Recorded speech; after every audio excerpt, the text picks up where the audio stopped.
Bonjour à toutes et à tous et bienvenue dans la session D du SIAMS+, ayant pour thématique les interfaces vers l'instantanéité et l'efficacité de vos processus. Alors durant la prochaine heure, nous nous baserons sur les besoins des utilisateurs et comment nous soulageons les clients avec des solutions pratiques d'aujourd'hui et de demain. Vous découvrirez ainsi comment avoir plus d'efficacité par la conception, l'ergonomie, l'intégration, la simplicité, etc. Mais avant d'entrer dans le vif du sujet, un petit rappel du contexte. Donc aujourd'hui, comme vous le savez, a lieu la journée SIAMS+, organisée par le SIAMS.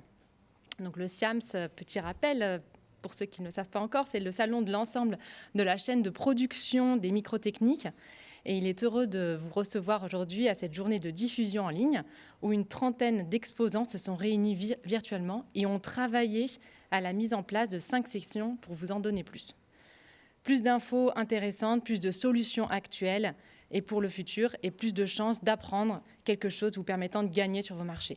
Vous pourrez retrouver tous les détails de cette journée SIAMS+, sur le site www.siams.ch. Donc j'aurai aujourd'hui le plaisir de modérer cette session. Je suis Margot Pontieux, rédactrice en chef du Mensuel de l'Industrie, un média spécialisé dans les techniques de production et l'automatisation depuis près de 90 années. Et maintenant, place au jingle.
Alors, après avoir vu ce beau jingle de présentation, j'ai donc le plaisir de vous présenter les 5 intervenants aujourd'hui ici présents qui vont donc interagir sur cette thématique des interfaces vers l'instantanéité et l'efficacité de vos processus. C'est pas évident à prononcer. Alors, j'ai le plaisir d'accueillir Monsieur William Kohler. Bonjour, co-directeur de Multiple Global Design. Donc, petit rappel de votre société fondée en 1979. Multiple Global Design est une des plus grandes agences de design suisse dédiées au design industriel. Aujourd'hui, Multiple représente plus de 200 clients et plus de 500 produits sur le marché. Bienvenue. Monsieur Cyril Monin de chez Productech, directeur de Productech, bienvenue. Productech donc, propose depuis 1988 une riche offre de logiciels simples et productifs, complétés par des services personnalisables qui couvrent tant l'analyse de la situation que l'élaboration de la solution optimale, la formation des utilisateurs ou le service d'assistance téléphonique. Bienvenue. Oui. Je continue mon tour de table avec Monsieur Fabrice Moreau, directeur de ESPI. Bonjour. Bonjour. Alors, depuis 1996, ce SPI conçoit et réalise des solutions techniques novatrices de mesure et de pilotage des machines-outils afin de maximiser la rentabilité des productions de pièces. Le savoir-faire de la société vient de la capitalisation et de la transmission d'une longue expérience, enrichie aujourd'hui par le talent de son équipe d'ingénieurs hautement qualifiés. Bienvenue. Très bien, merci. Monsieur Pierre Cuche, bienvenue. Vous êtes pour le conseil technique et la vente chez Springman. Donc, Springman est un représentant exclusif de fabricants essentiellement européens de machines-outils et d'outillage, jouissant d'une réputation mondiale. Le point fort de l'entreprise se situe surtout dans les moyens d'usinage par enlèvement de matière. Merci, bonjour. Et bonjour. Et puis, vous êtes là chez Springman depuis plus de 21 ans. Donc, bienvenue.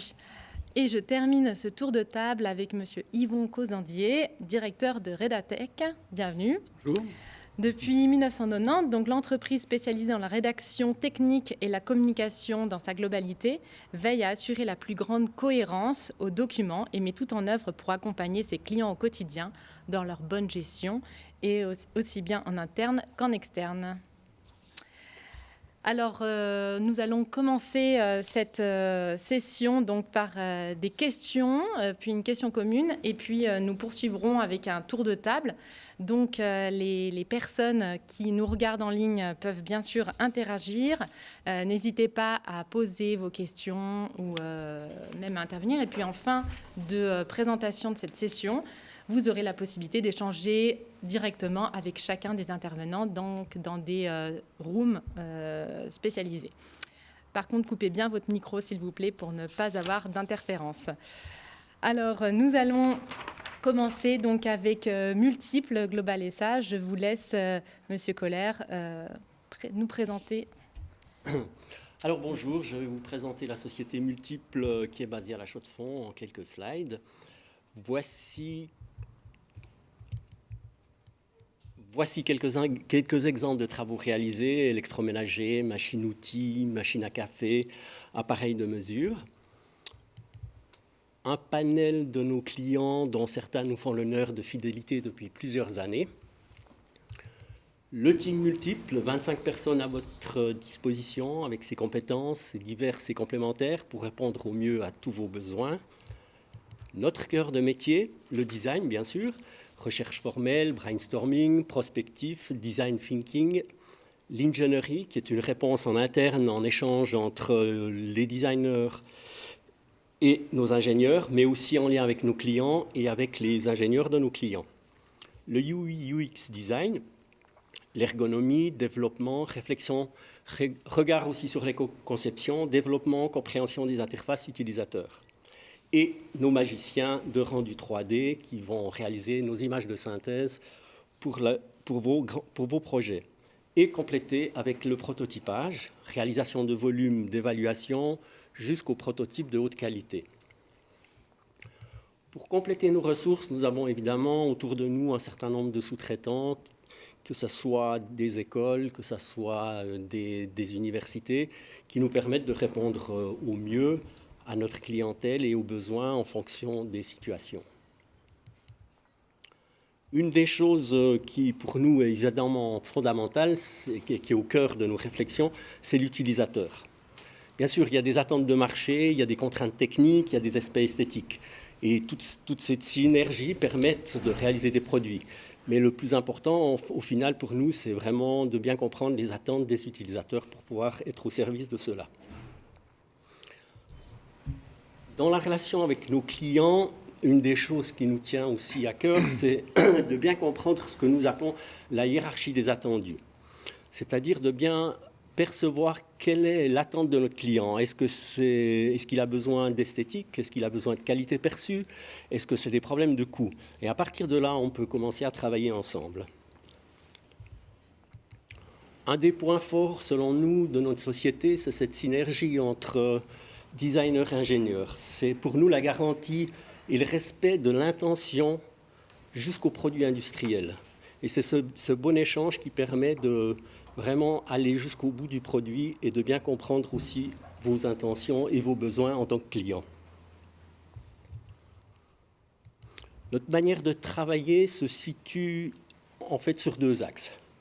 On a ce que nous on appelle du dynamic design, qui est une manière classique finalement de travailler, avec un brief que le client va nous soumettre, et un certain nombre d'étapes, ça peut être une phase, 2 phases ou 10 phases, jusqu'à un soutien de pré-industrialisation.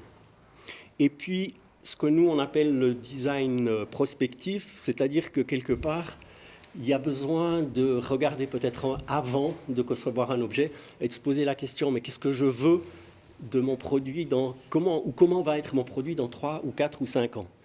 Il y a des enjeux sociétals qui sont en train d'être très actifs, il y a des problèmes de matière, il y a des nouvelles orientations d'usage.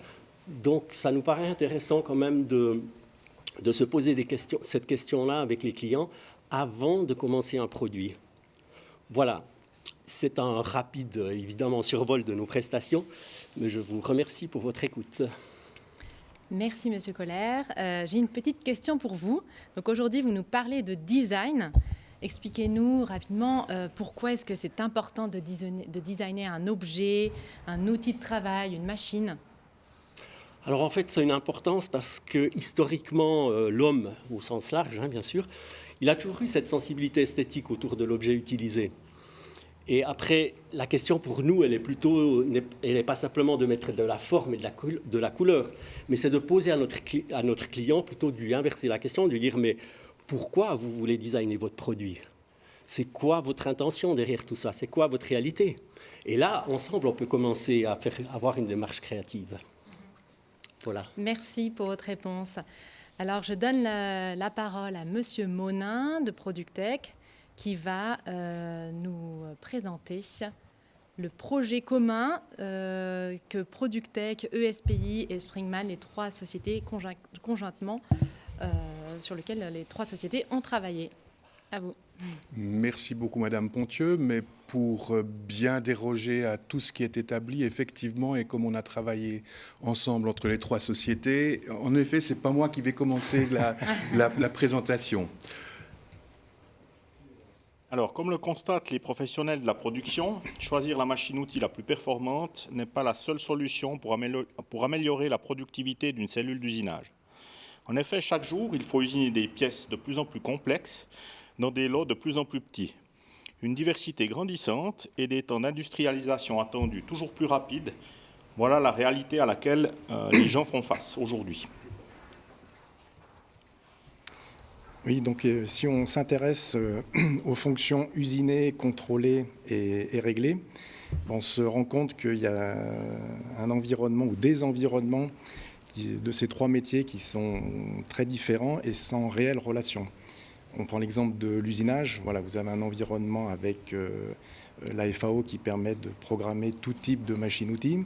Si on s'intéresse au contrôle, c'est un petit peu différent. Vous avez une multitude de logiciels de mesure en fonction des marques ou du matériel de contrôle utilisé.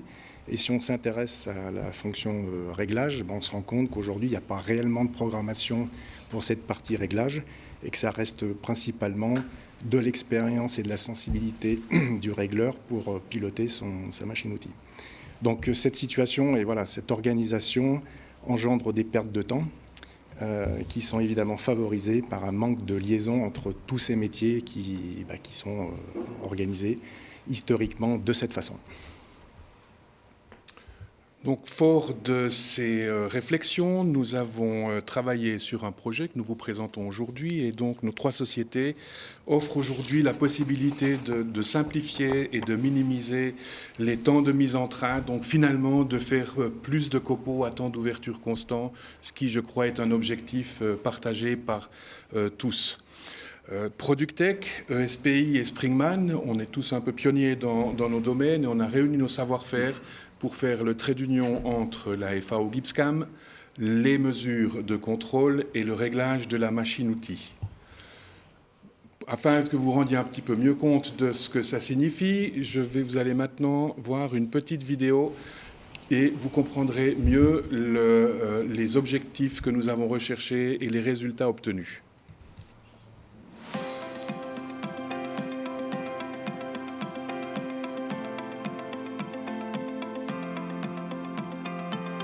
Comme le constatent nos clients usineurs, choisir la machine-outil la plus performante n'est pas la seule solution pour améliorer les performances d'un atelier d'usinage. Des pièces toujours plus complexes à usiner, une diversité grandissante et des temps d'industrialisation toujours plus courts, voilà la réalité des marchés. La demande est claire, simplifier et minimiser les temps de mise en train. Bref, faire plus de copeaux à temps d'ouverture constant. ESPI et Productech, pionniers dans leur domaine, réunissent leur savoir-faire pour créer le trait d'union entre la FAO GIPSCAM et le réglage des machines-outils. Donc les machines de contrôle ScanFlash, implantées au pied des machines-outils dans l'atelier, fournissent les mesures et les corrections qui en dépendent dans un temps record au rythme des cycles d'usinage. En programmant ScanFlash dans l'environnement FAO GIPSCAM, il est maintenant possible de réduire le temps global pour industrialiser une nouvelle pièce.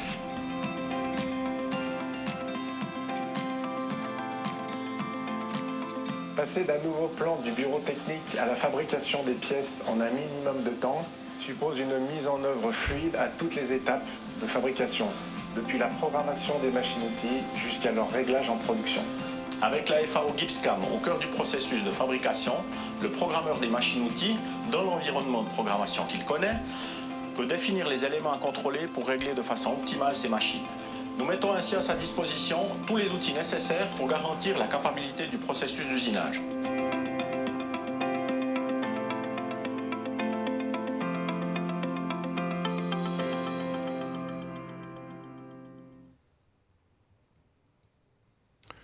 Je vais maintenant vous parler un petit peu plus de la société Productech. Productech, la société a été fondée en 1988 par François Stelet, duquel j'ai racheté la société il y a maintenant bientôt 5 ans. Elle compte 25 collaborateurs et est basée à Rossemaison. La société est active dans la FAO et les réseaux d'ateliers, DNC, MES, pour en citer quelques termes un petit peu plus techniques. Et nous sommes aujourd'hui présents sur 3 localisations en Suisse, dans la Gruyère fribourgeoise, dans la région zurichoise et dans la région lyonnaise, en France voisine. Notre vision est d'aider nos clients à une meilleure gestion de la chaîne numérique dans les ateliers. Nous nous basons en cela sur des produits reconnus, GIPSCAM et ProConnect, sur lesquels nous développons des modules nous permettant de répondre de manière très spécifique aux besoins exprimés par nos clients. Le projet dont nous parlons aujourd'hui, la convergence entre différentes compétences présentes dans l'atelier, est le cœur de cible de nos développements actuels et à venir.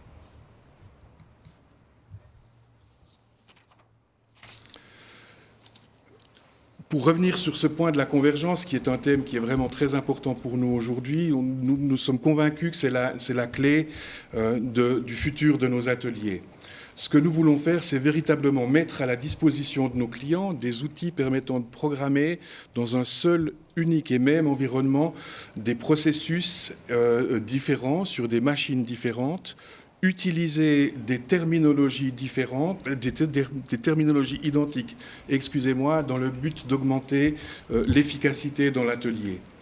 Ce faisant, nous nous attachons aussi à attacher la continuité de la chaîne numérique tout au long du parcours en atelier. Ce thème de la chaîne numérique est toujours prégnant dans beaucoup de discussions au jour d'aujourd'hui, en particulier quand on parle de digitalisation, et nous nous attaquons à véritablement s'occuper de cette partie-là dans le monde de l'atelier.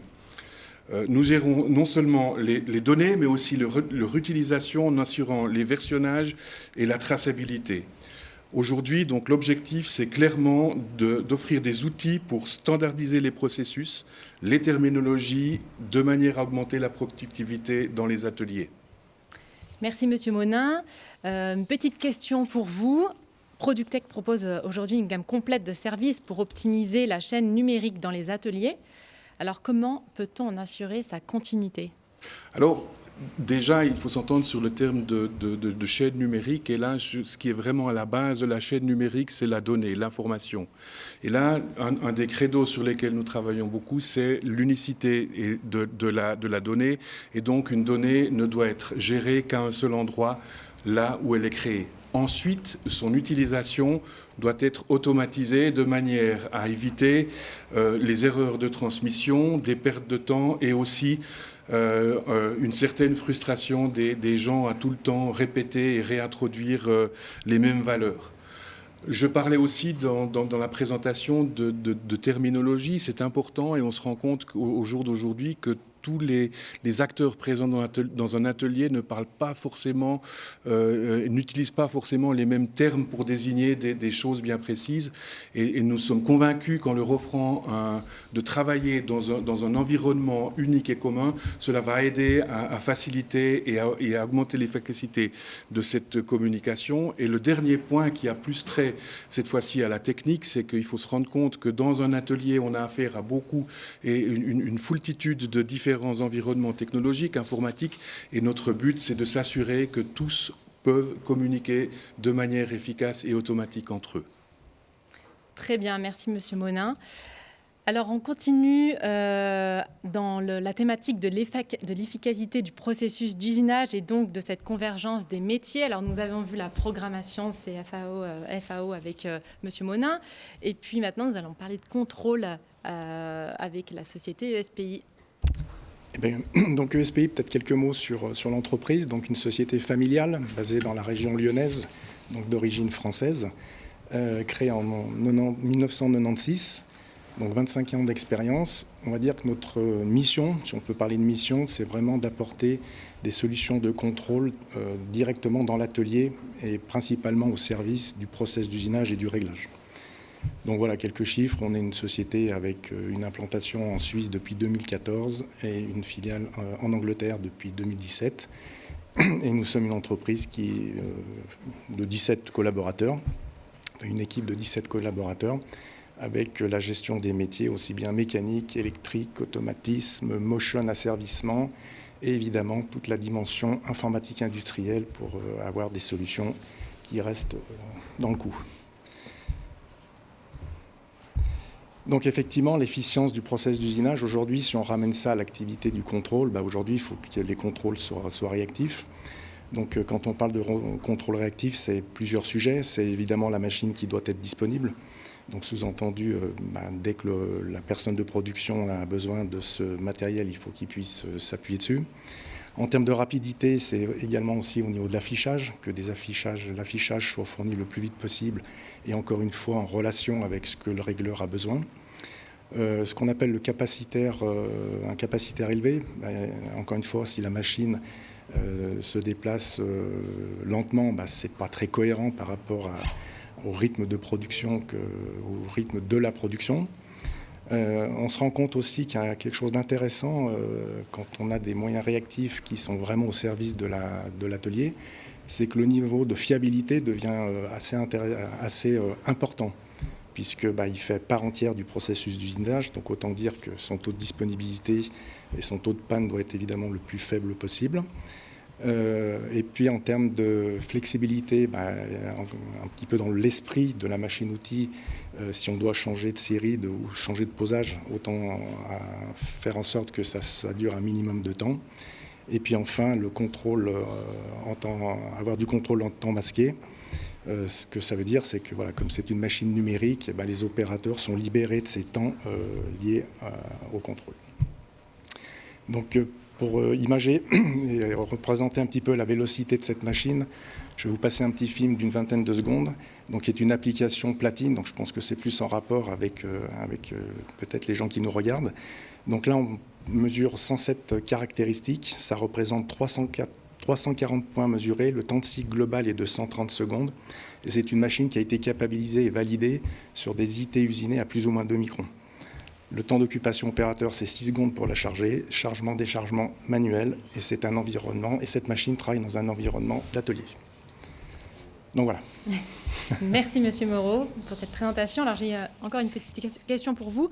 En tant que professionnel en mesure et pilotage de machines-outils, en quoi la réactivité du contrôle apporte-t-elle de l'efficacité au processus d'usinage ?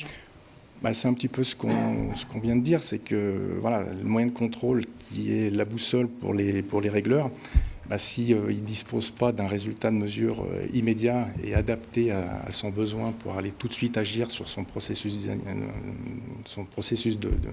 d'usinage, c'est des sources de perte de temps, c'est des sources de perte de pièces à livrer. Donc forcément, ça impacte l'efficacité et l'efficience du processus d'usinage. Très bien, merci. Alors, on continue donc dans cette convergence des métiers avec la société Springman. Donc, M. Kusch va nous présenter sa partie. Voilà, donc Springman SA représente depuis 1920, en tant que société indépendante, des fabricants essentiellement européens de moyens de production haut de gamme pour la fabrication mécanique et sa périphérie.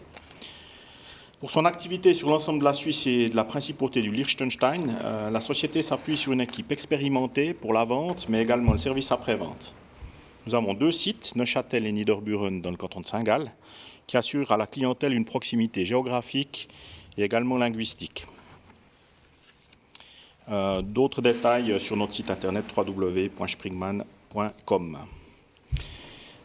Pour revenir un petit peu dans le cadre de notre présentation commune, donc après avoir programmé avec la FAO, usiné la première pièce et l'avoir contrôlée sur la machine ScanFlash, il s'agit maintenant de transmettre les données, les corrections des données à la machine à commande numérique, afin de produire rapidement des pièces bonnes. Alors, quel gain de temps pour les utilisateurs? C'est le grand thème. Le but, c'est la réduction du prix de revient des pièces, évidemment. Puis pour cela, nous visons une programmation en série dès la 2e pièce, usinée, une très forte diminution des erreurs, donc également des rebuts, moins de rebuts ou plus de rebuts, un calcul dynamique et un transfert numérique des données, des corrections, et puis des usinages stables et au milieu des tolérances. Tout ça provoque des gains de temps qui permettent de procéder éventuellement à des opérations de finition ou d'assemblage pour l'utilisateur. Alors peut-être en guise de conclusion, Excusez-moi, j'ai une petite question, M. Kusch. Oui, exact. Excusez-moi de vous couper. M. Kusch, vous travaillez autour des machines-outils depuis de nombreuses années. Comment expliquez-vous que les usinages soient plus stables et au milieu des tolérances? Eh bien, avec la correction automatique, on aura des corrections qui seront sur chaque pièce ou sur chaque seconde pièce. De ce fait-là, on va resserrer les dérives des usinages et puis on ne sera plus que sur des dérives d'usinage qui sont la dispersion de la machine elle-même. Aujourd'hui, les machines-outils sont vraiment précises et puis si on arrive à garder cette continuité dans la correction, on arrive à rester au milieu de la tolérance et ainsi, même pendant le temps de chauffe de la machine ou lorsqu'un outil s'use un petit peu, on va corriger petit à petit ces dérives et on va avoir des pièces qui seront plus précises. Très bien. Merci pour cette présentation commune qui était fort intéressante. Alors, nous allons terminer notre tour de table avec Monsieur Causandier de Redatec. Je vous laisse présenter. Merci Madame Pontieux. Bonjour à toutes et à tous. Avant d'entrer dans le vif du sujet qui nous concerne aujourd'hui, comme notre métier est assez peu connu et assez peu courant, je vais vous présenter notre activité en quelques questions et réponses tout simples en fait. Redatec, comme son nom l'indique, est une agence de rédaction technique et de manière plus large de communication technique. Avec notre équipe d'une quinzaine de collaborateurs, que je remercie au passage, nous nous occupons de tout ce qui concerne la communication post-vente en fait. On entend par post-vente, en fait, ça veut dire qu'on prend en charge en fait la communication entre le produit et son utilisateur. Et puis que ce soit en termes de formation, d'utilisation, de maintenance ou d'installation aussi. Comme vous pouvez le voir, en fait, on bénéficie maintenant d'une expérience assez longue. Et puis, on a la fierté aussi d'être leader en Suisse à l'heure actuelle. En fait, nous prenons en charge, au sein de Redatec, tous les aspects de la création et de la gestion de la documentation technique, depuis la page blanche jusqu'à la diffusion et dans toutes les langues et dans tous les formats. On prend en charge aussi de manière indépendante tout ce qui est illustration, en se basant sur la 3D de nos clients, et puis pour réaliser des simples vues didactiques ou alors des éclatés ou des animations 3D, comme on y reviendra par la suite. Ensuite, on s'occupe aussi de tout ce qui est traduction dans la chaîne de production de la documentation. On traduit dans toutes les langues et dans tous les domaines d'activité. Pour certains de nos clients, on s'occupe aussi de la gestion complète de toute leur documentation. Et puis, notre expérience dans le domaine nous permet aussi d'auditer de temps en temps certaines entreprises de manière à mettre en place une réelle stratégie de communication technique, en fait. Pour qui nous faisons ça? En fait, pour que ce soit des petites entreprises ou des grands groupes internationaux, en fait, notre clientèle est assez large, en fait. Et nous couvrons en fait tous les domaines d'application de l'industrie en Suisse, c'est-à-dire c'est assez large, en fait. Vous voyez, on a pas mal de domaines qui sont couverts, en fait. Pourquoi fait-on appel à nos services? Eh bien, tout simplement parce qu'on a la complexité de la problématique liée à la documentation technique, que ce soit à cause des normes, des aspects de sécurité ou des moyens logiciels. Eh bien, cette complexité, elle impose de maîtriser des compétences toujours plus spécialisées et diversifiées, en fait. En prenant en charge ces tâches, on soulage aussi les ressources internes de nos clients, en fait. Les technologies récentes, en fait, utilisées permettent un accès instantané et efficace à de la bonne information dans le bon contexte et le bon moment. C'est un petit peu notre motto aujourd'hui. Et puis parce qu'on utilise depuis quelques années en fait, des outils logiciels performants qui nous permettent de répondre aux évolutions technologiques et offrir des solutions qui améliorent l'expérience utilisateur, la user experience en bon français, dans l'accès à l'information en fait. Et puis là, j'en arrive au sujet qui nous intéresse aujourd'hui, justement cette immédiateté dans l'accès à l'information. Les outils qu'on utilise à l'heure actuelle nous permettent, sur la même base d'informations, de base de données de documentaire, en fait, de diffuser l'information sous la forme de PDF traditionnel, mais aussi d'HTML et de sites en ligne qui nous permettent d'avoir un accès beaucoup plus rapide, une diffusion de l'information beaucoup plus rapide, en fait, avec des aides contextuelles ou bien différentes sortes de choses. On utilise aussi l'animation maintenant de plus en plus. Ça nous permet d'avoir une didactique beaucoup plus importante, une instantanéité justement dans la compréhension des principes techniques. Et puis, on utilise aussi des technologies de réalité augmentée, là pour donner un accès plus rapide à une spécificité d'information dont on a besoin à un moment donné. C'est-à-dire qu'on va pouvoir accéder à une partie de la machine, une partie de la documentation de la machine qui nous intéresse sans avoir à consulter tout un ensemble documentaire, en fait. L'idée, c'est de mettre vraiment rapidement en relation l'élément qu'on a sous les yeux, que l'opérateur a sous les yeux ou le technicien, vers la documentation qui le concerne. Voilà. Merci. Merci, Monsieur Causandier. Ça fait beaucoup de choses à dire en 4 minutes. Vous avez réussi. Alors, j'ai une petite question pour vous. Le titre de votre intervention décrit une information efficace au bon moment et dans le bon contexte. Comment arrivez-vous à résolver ce challenge ? Alors c'est justement un gros challenge pour nous, justement parce que la problématique majeure de la documentation jusqu'ici, et c'est ce qui fait une partie de sa mauvaise image, c'est qu'on n'a pas toujours l'information à disposition. Jusqu'ici, c'était des classeurs, c'était des DVD, c'était des clés USB qui étaient en général, une fois que la machine était livrée, bien rangées dans une armoire ou quelque chose, en sécurité, mais pas toujours disponibles au moment où les gens en ont besoin, en fait. Et puis, depuis quelques années, on a adopté, nous, des nouveaux outils qui nous permettent justement de créer une documentation qui soit beaucoup plus sectorisée et qui diffuse l'information de manière beaucoup plus ciblée, en fait. Et puis, le fait de travailler sur des supports qui soient plus HTML ou bien en ligne nous permet de délivrer une information rapide à la personne qui en a besoin, au moment où elle en a besoin et dans la bonne situation. En fait. Parfait, merci pour votre réponse. Alors, on continue. De mon côté, j'ai une question commune que je souhaiterais poser à l'ensemble des référents aujourd'hui. La question est, dans votre métier, quel est le retour sur investissement escompté et comment le mesurer? Alors, je vais donner la parole à ESPI pour commencer. Oui, alors du coup, la question semble simple, mais la réponse est particulièrement difficile à quantifier. En effet, un ROI, c'est toujours délicat à calculer. Et c'est d'autant plus vrai dans le domaine du contrôle, puisque trop souvent, on se l'entend dire d'ailleurs, le contrôle en lui ne génère pas de valeur en soi sur la pièce. Avant le contrôle, après le contrôle, la pièce est tout à fait pareille, donc autant dire que cette opération est difficilement à vendre. Donc tout le challenge pour nous aujourd'hui, c'est de démontrer que ce retour sur investissement, il va s'obtenir plus par rapport à ce qu'on va gagner sur le parc de machines-outils et potentiellement sur les temps qu'on va gagner au niveau des opérateurs, qu'on va justement pouvoir mettre un peu plus en relation à des tâches avec des valeurs ajoutées. Donc quand on dit faire gagner du temps au niveau de la machine-outil, ça se traduit par un nombre de pièces fabriquées, beaucoup plus de pièces fabriquées pendant le même laps de temps. Et les clients qui aujourd'hui utilisent nos solutions, alors là aussi, il faut prendre ça avec mesure, mais voilà, un indicateur de productivité type TRS ou d'autres indicateurs, aujourd'hui on a des retours d'infos comme quoi entre 5 et 10% gagnés sur ces indicateurs, c'est tout à fait réaliste. Donc autant dire qu'à la fin, c'est plus de pièces fabriquées, donc plus de factures, plus de chiffre d'affaires. Et puis l'autre partie, c'est ce fameux temps qu'on gagne au niveau des opérateurs, puisque ces opérateurs libérés de ces tâches de contrôle qui n'apportent pas une valeur ajoutée en soi à la pièce, peuvent être détachés pour faire différemment, pour s'organiser autrement et pour conduire peut-être un peu plus de machines-outils que ce qu'ils font aujourd'hui. Donc par rapport à ce ROI, voilà, comme c'est un vaste sujet qu'il n'est pas toujours évident à quantifier, comme je le disais, on a fait un petit outil tout à fait modeste, mais qui est très simple et qui a le mérite d'exister.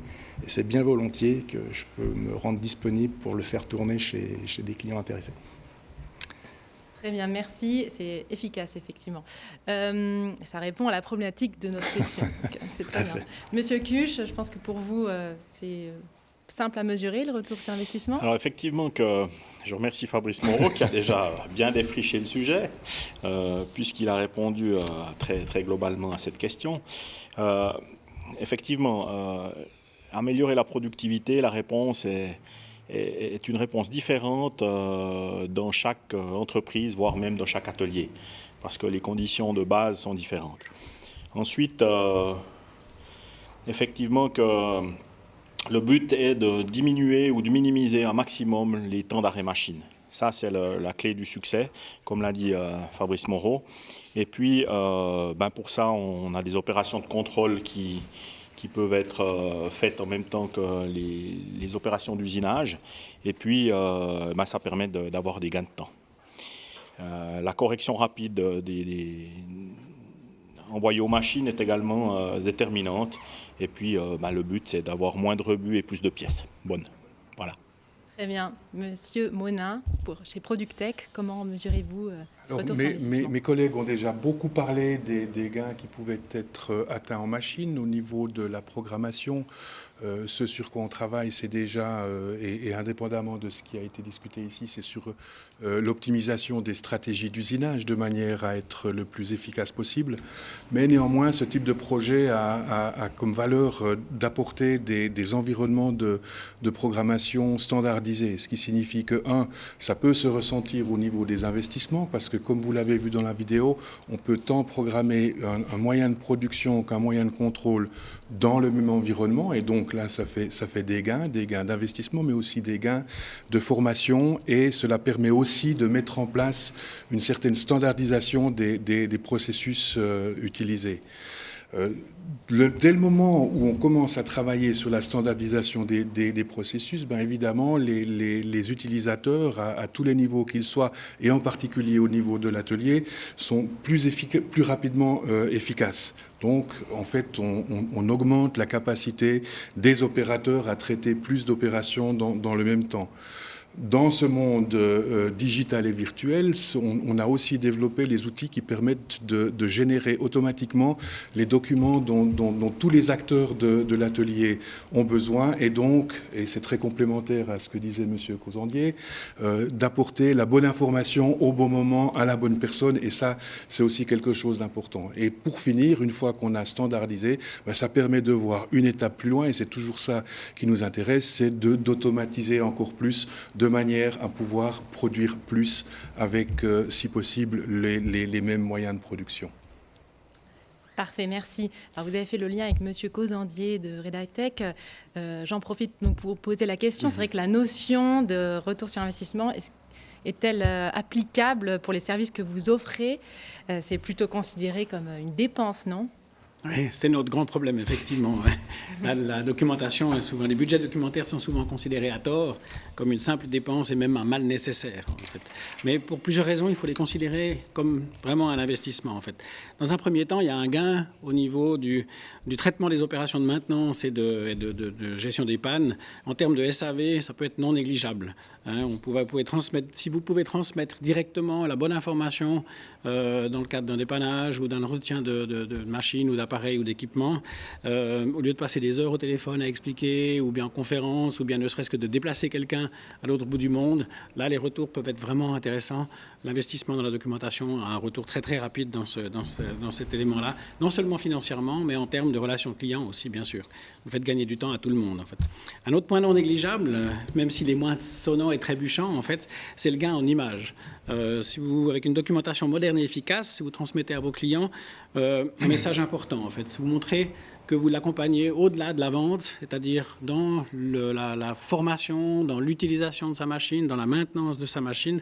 Et puis là, on a un gain qui est quand même non négligeable de ce côté-là en termes d'image. Et puis il est bien connu qu'on apprécie d'autant plus un produit quand on le connaît bien et quand on l'utilise bien. Donc de donner ses moyens aux clients, c'est important aussi, en fait. Et puis, le fait de sous-traiter en fait, la documentation, ça permet aussi de focaliser les ressources internes sur les ressources internes du fabricant, en fait, sur leurs tâches métiers. En fait, il n'y a rien de plus mauvais que des ingénieurs de bureaux techniques ou de développement fassent de la documentation au lieu de faire du développement et de faire ce genre de choses. Surtout que c'est des tâches qui sont réalisées en général à la fin d'un projet où on est bien stressé et puis c'est plus compliqué de consacrer du temps à ça, en fait. Et puis, justement, le fait de préserver ces ressources interne en termes de qualité de travail et en termes de délai, ça donne vraiment une bonne dynamique en fait aux choses en fait. Et en dernier point, rapidement, l'aspect cyclique aussi de la documentation. On a beaucoup de besoins au moment où sort un nouveau produit et beaucoup moins de besoins derrière. Donc le fait de pouvoir concentrer une équipe de professionnels sur ce domaine-là au moment où on a besoin, ça c'est un atout aussi important. Très bien, merci Monsieur Cozandé pour vos réponses. Et puis, effectivement, je ne peux que vous rejoindre sur la partie de l'importance de l'image et de la communication pour les entreprises. Alors, nous allons terminer sur cette question donc, avec vous, Monsieur Koller, pour nous expliquer chez Multiple comment vous répondez à cette problématique. Alors, en fait, à notre niveau, un retour sur investissement n'est pas d'une manière globale un peu difficile à quantifier. Si on parle de l'esthétique d'un produit, on est dans un monde un peu subjectif, émotionnel, donc difficile en fait en réalité à quantifier. Par contre, c'est dans notre manière peut-être d'intervenir à travers une réflexion globale sur la conception de l'ensemble, sur peut-être des gains de matière, sur une simplification, sur des réflexions au niveau des recyclages, au niveau d'une conception un peu plus intelligente. Est-ce que les 3 pièces qu'on a imaginé de construire notre objet, est-ce qu'on ne peut pas le réduire à une pièce, etc., etc. Donc en fait, peut-être ce gain-là se ferait sur un ensemble de réflexions sur une conception complète, quoi. Voilà un petit peu la manière dont nous, ou disons le client, pourrait se retrouver à ce niveau-là. Très bien, merci. On est tous imbriqués, donc voilà. On s'y retrouve tous sur cette question. Je reste avec vous pour continuer donc, sur un tour de table avec les questions. Il nous reste un bon quart d'heure pour y répondre, donc on va accélérer le rythme. Alors, comment designer face à la page blanche? C'est une grande question. Oui, c'est vrai. En fait, contrairement, disons, peut-être au peintre ou à l'écrivain, dans l'imagerie comme ça, ou dans l'image populaire qui se retrouve avec la page devant, face à une page blanche, nous, on va la remplir avec le client. Notre but, c'est, comme je l'ai explicité plus haut, c'est de bien comprendre ses intentions, ses besoins, de hiérarchiser ses attendus, et à partir de là, ensemble, on va remplir cette page blanche. Sans doute plusieurs pages blanches, en réalité. Et puis, à partir de ça, ça va permettre de faire émerger le produit final, l'espérance de ce produit final. Voilà. Très bien, merci pour votre réponse. Alors, Monsieur Monin, chez Productech, quels sont les avantages apportés par la numérisation des processus? Alors, comme je l'expliquais avant, dans le cadre de la chaîne numérique, nous avons développé toute une série d'outils utiles au niveau de l'atelier, de manière à gérer de manière efficace et la moins frustrante possible la donnée tout au long de son cycle de vie dans l'atelier. Je prenais avant l'exemple des documents de travail. On a tous en tête des listes d'outils, de paramètres de réglage, etc. Au jour d'aujourd'hui, on peut effectivement les générer de manière simple et les véhiculer avec les moyens actuels de manière à avoir la bonne information au bon moment et de manière très ergonomique. Ensuite, comme je l'expliquais avant, la standardisation des outils informatiques permet aussi d'aller beaucoup plus loin dans le processus. Et puis, le but aussi est d'éviter les travaux rébarbatifs que l'on répète tout le temps et qui font perdre du temps et qui sont souvent aussi source d'erreurs potentielles. En plus, cette approche digitale permet de gérer de manière totalement automatisée et en background des opérations productives des gens, tous les aspects de traçabilité.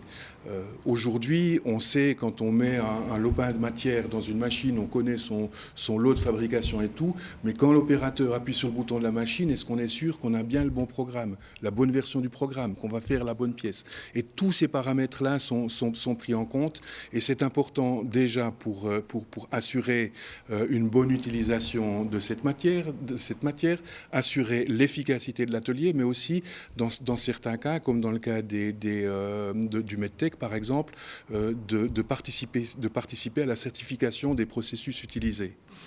Et puis, évidemment, le but ultime, et là on s'en approche, comme vous l'avez vu dans la vidéo, c'est d'avoir la possibilité de faire des simulations complètement numériques et de pouvoir bien comprendre et maîtriser son processus à l'aide d'un véritable jumeau numérique. Il y a quelque temps, on en rêvait, maintenant on est en train de le faire et demain on va travailler avec. On y est presque. On y est presque. Parfait, merci de votre réponse. Monsieur Moreau, comment donner les moyens à la production de fabriquer des pièces bonnes le plus efficacement possible? Dans notre domaine du contrôle, nous voyons trois leviers possibles pour aider à cette efficacité. Le premier, c'est côté matériel. Donc là encore, si on fait le parallèle avec nos amis et confrères du monde de la machine-outil, depuis 15 ans, il y a eu des évolutions technologiques juste incroyables. C'est des machines multi-broches, multi-axes, multi-opérations. On fait du fraisage, on fait du tournage, avec des temps de cycle juste incroyables. Et puis je pense qu'aujourd'hui, si on veut suivre le mouvement pour piloter ce type de machine correctement et efficacement, clairement, la partie matérielle des équipements de contrôle doit vraiment s'inspirer de ce qui se fait du côté des machines-outils. Et ça, c'est, je pense, la spécificité de SPI, de s'inspirer de ce que font nos grands amis du monde de la machine-outil. Après, le deuxième levier, c'est la partie exploitation. Encore une fois, c'est dédié à la production, donc avoir des moyens de contrôle accessibles aux gens de production, réactivité, affichage rapide et simple et en relation avec ce qu'ils devront faire tout de suite après côté réglage du processus d'usinage. Donc donc ça c'est la partie plutôt exploitation. Puis je pense que pour résumer tout ce qu'on a pu déjà dire avec ProducTech et puis Springman, je pense que le dernier point c'est d'un point de vue organisation, où là effectivement il faut amener de la fluidité dans toutes ces relations. Aujourd'hui ça reste peut-être trop cloisonné et il y a clairement matière à gagner de penser dès le départ au processus dans sa globalité, programmation, mise en œuvre et pilotage de la machine-outil. Voilà. Parfait. Merci pour vos réponses. Monsieur Cuche, j'ai une question. Donc, où économisez-vous du temps pour que les collaborateurs puissent procéder à d'autres opérations? Alors, dans les opérations de mesure faites avec des outils traditionnels, comme les pieds à coulisses, les jauges, les comparateurs, souvent le temps de mesure est plus long que le temps d'usinage lui-même.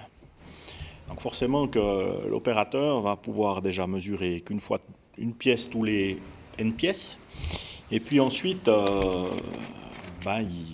il va corriger sa machine manuellement, donc il sera toujours un petit peu en retard et il va pousser sa production un peu comme ça, et quand il y aura de trop grandes dérives, forcément il il va devoir arrêter la machine, recommencer et peut-être faire une pièce ou deux de rebut. Voilà. Donc à partir du moment où on mesure aussi vite que la machine d'usinage, c'est ce qu'on a vu dans la vidéo tout à l'heure, ça va laisser du temps à l'opérateur pour faire d'autres tâches. Voilà, simplement. Très bien, c'est gagnant-gagnant. On termine avec vous, Monsieur Cozandier. Donc, le métier de rédacteur technique a-t-il évolué vers plus de design ou vers d'autres voies ? Alors, vous utilisez le bon terme, effectivement. Rédacteur technique, c'est un métier à part entière, en fait. Je dirais même plus, c'est un ensemble de métiers qui nécessite de plus en plus de compétences multiples. On a dû, depuis plusieurs années, en fait, intégrer des nouvelles compétences dans nos services, telles qu'un creative designer, pour pouvoir intégrer dans nos documentations de l'animation 3D, des tutoriaux vidéo, parce que ça fait partie maintenant intégrante de l'information, de la manière de transformer l'information. Et puis aussi des développeurs logiciels pour pouvoir connecter la documentation à des systèmes embarqués ou à des systèmes en ligne comme des e-catalogues de pièces ou bien pour réaliser de l'aide contextuelle sur du logiciel ou ce genre de choses. Et puis d'autre part, gérer des nombreux documents qu'on doit générer maintenant dans leur mise à jour, les variantes, les options, les langues de tous ces documents. En fait, ça demande une organisation importante, pointue, rigoureuse pour ne pas perdre le fil. En fait, on se retrouve confronté avec beaucoup d'informations à traiter. En plus, on a des contraintes de traçabilité qui s'imposent de plus en plus. On a parlé du medtech tout à l'heure. On a là aussi des contraintes qui sont importantes dans ce domaine. Donc, ça nécessite en fait des outils qui sont vraiment performants. Et puis, donc, on devient plus non seulement des rédacteurs maintenant, mais des gestionnaires de l'information de manière importante, en fait. Et puis, le public change aussi. On a un public qui devient maintenant, qui apparaît sur le marché, qui sont en fait des enfants du web. Maintenant, quand on a besoin d'une information, on ne va surtout pas chercher dans un classeur, on ne va surtout pas chercher dans un ensemble d'informations.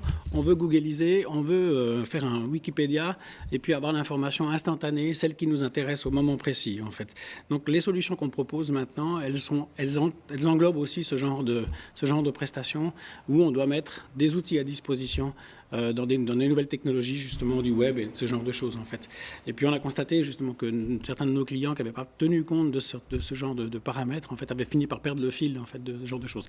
Donc, on est en perpétuelle on se réinvente perpétuellement, en fait, dans notre métier, et on doit englober de plus en plus de compétences et de métiers dans le seul métier de rédacteur technique.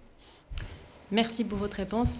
Alors, on a 5 minutes pour un deuxième tour de table, donc vraiment des réponses malheureusement très succinctes, mais je vais donc laisser la parole à Monsieur Monin de Productech avec une question: comment l'intégration de la programmation impacte positivement l'efficience du processus d'usinage ?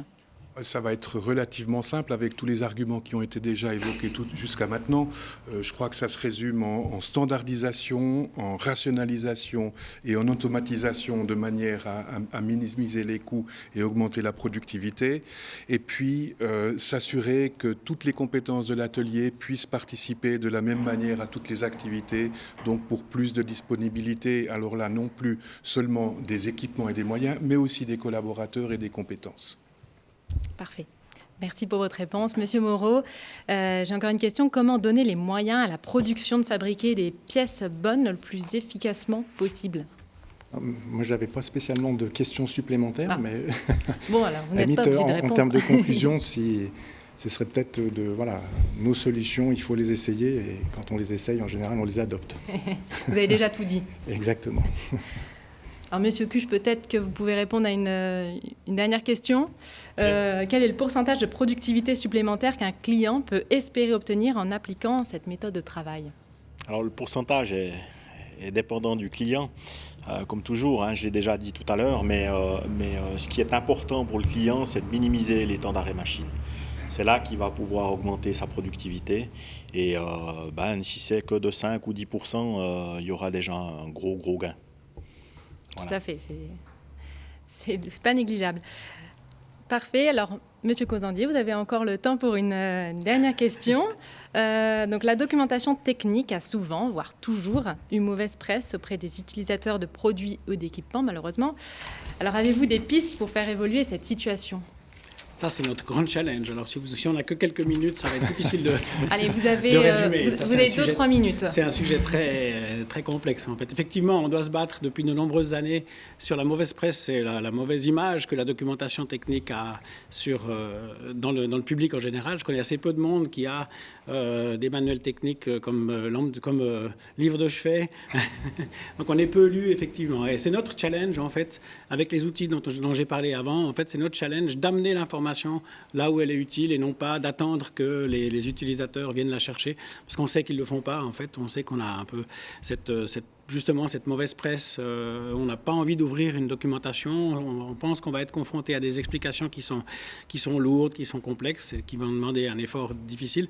De plus en plus maintenant, notre gros challenge, c'est justement d'amener l'information dans des meilleures conditions, au bon moment et dans le bon contexte, pour boucler la boucle du fil conducteur d'aujourd'hui, en fait. Donc on a tous travaillé, les intervenants d'aujourd'hui, en amont, pendant la production et autour de la production, et en aval de la production en ce qui nous concerne, pour veiller à donner à nos clients la meilleure expérience et le meilleur rendu possible de leur travail. Parfait, merci pour ce beau mot de la fin. Effectivement, la boucle est bouclée, on a une cohésion dans l'importance et voilà, l'implication de chacun. Merci à tous pour votre participation aujourd'hui à cette session. Alors, vous pouvez bien évidemment poursuivre les discussions avec l'ensemble des intervenants de manière séparée. Vous aurez donc des espaces qui s'afficheront sur votre écran pour directement communiquer avec les intervenants d'aujourd'hui. Et puis, je vous souhaite une bonne fin de journée et je laisse la parole à Monsieur Colère qui va vous conclure la session. Voilà. Merci. Parfait, merci Margot, merci beaucoup. Alors déjà, merci à tous les participants à cette session. Vous avez travaillé longtemps, intensément, lors de nombreuses sessions par ordinateur interposé pour mettre ce programme en place. Il y a eu beaucoup de travail de fait, vraiment, merci beaucoup, c'était quelque chose de très très positif. Merci à Margot d'avoir accepté de faire cette médiation, cette modération, c'était vraiment, vraiment très bien. Et puis merci à vous, chers internautes, de vous être connectés cet après-midi, cette journée, pour regarder cette session qui a été vraiment très très positive. Alors je passe, vous voyez mon slide, la manifestation était Covid compatible aujourd'hui. On espère quand même que c'est bientôt fini avec les manifestations Covid compatibles et puis qu'on pourra faire des vraies manifestations. Si vous voulez aller plus loin par rapport à ce que vous avez vu aujourd'hui, les numéros de téléphone et les emails des personnes, des intervenants sont à votre disposition. Vous pouvez les contacter, ils attendent de vos nouvelles si vous êtes intéressés. Toutes ces informations seront en plus après disponibles sur le site de SIAMS, on va y revenir. Nous avons encore une session après celle-ci, qui est la session E, qui va vous présenter en détail tous les outils d'aide à l'innovation au niveau de l'arc jurassien des microtechniques. Donc toutes les institutions qui sont dans la région, qui aident d'une manière ou d'une autre les entreprises à innover, seront là pour se présenter et pour échanger. Voilà. Maintenant, nous arrivons à une petite page de publicité. Pendant cette page de publicité, les intervenants du jour vont rejoindre les différentes pièces virtuelles grâce auxquelles vous pourrez discuter en direct avec eux. Donc, je vous invite à rejoindre vos pièces virtuelles.